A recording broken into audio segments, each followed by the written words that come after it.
It was thank you day on the island of Fodora. Thomas the Tank Engine had some very important news to share with the other engines. Guess what, everybody, said Thomas. There's a new engine coming to Fodora today. That sounds exciting, Thomas, said Toby.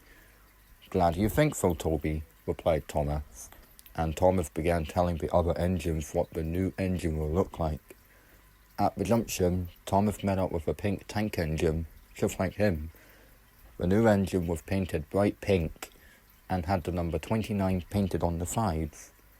Hello, peeped Thomas. Who are you? I'm Boyd, replied the pink tank engine. I came here to work on the Fat Controller's railway. Thomas was excited, and he went off to tell the other engines about Boyd. Meanwhile, Boyd came across the narrow gauge railway. Scullery, Phineas, and Duncan were all working hard. Hello, said Boyd. Hello, Boyd, replied the narrow gauge engines. I hope you're all working hard today. We are, said Scullery. That's what really useful engines do. Boyd smiled, and he puffed away to find Thomas. That night, Boyd told Thomas about his day. Thank you, Thomas, said Boyd. That's no problem, replied Thomas, and the two engines went off to sleep.